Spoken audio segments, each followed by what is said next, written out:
বিষয়খালী মাঠে ৮ দলীয় টুর্নামেন্ট খেলা ছিল।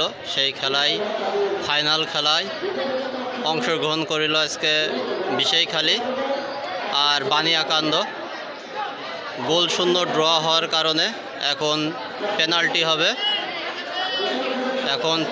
হবে গোল শূন্য ড্র হওয়ার কারণে। পেনাল্টির প্রথম শটটি নেবে বিষয়খালীর পক্ষে শট নেবে প্রতীক বা সবাই পল্লব হিসেবে জানে তাকে। প্রতীক প্রথম শট নেবে প্রতীক।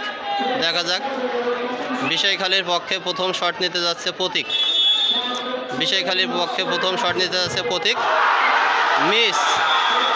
প্রতীক মিস করলো।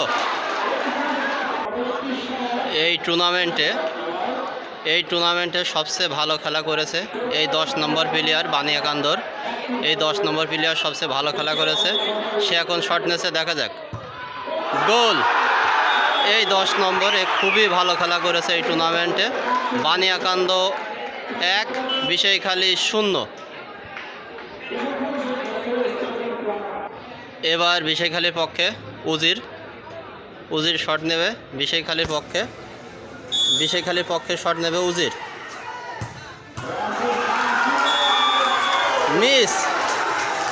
গোল বারের বাইরে দিয়ে শট করলো উজির। বিষয়খালী 2টা শট করেছে, দুইটাই মিস। বানিয়াকান্দ 1টা শট করেছে, একটা গোল হয়েছে।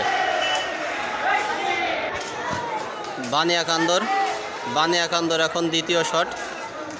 বানিয়াকান্দর পক্ষে দ্বিতীয় শট নিতে আসছে, দেখা যাক। গোল!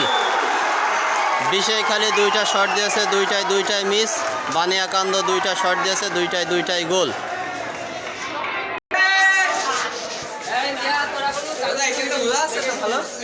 যা দেখা যায়। বিষয়খালীর পক্ষে শট নিয়েছে আকাশও মিস। বিষয়খালী 3টা শট দিয়েছে, তিনটাই মিস। বানিয়াকান্দ দুইটাই গোল দিয়েছে। বানিয়াকান্দ যদি এখন গোল দিতে পারে তাহলে জিতে যাবে। এই শটটা যদি বানিয়াকান্দ গোল দিতে পারে তাহলে বানিয়াকান্দ জিতে যাবে। বানিয়াকান্দ যদি গোল দিতে পারে তাহলে বানিয়াকান্দ জিতে যাবে। বানিয়াকান্দ গোল দিতে পারলে জিতে যাবে। গোল! বানিয়াকান্দ 3টা শট দিয়ে তিনটাই গোল, আর বিষয়খালী 3টা শট দিয়ে তিনটাই মিস।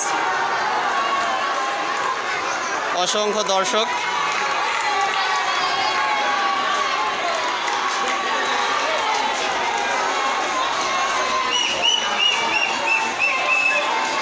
বানিয়াকান্দ থেকে যারা আসছে তাদের উল্লাস, বানিয়াকান্দর উল্লাস। এখানে বেশ অনেক দর্শক হয়েছিল।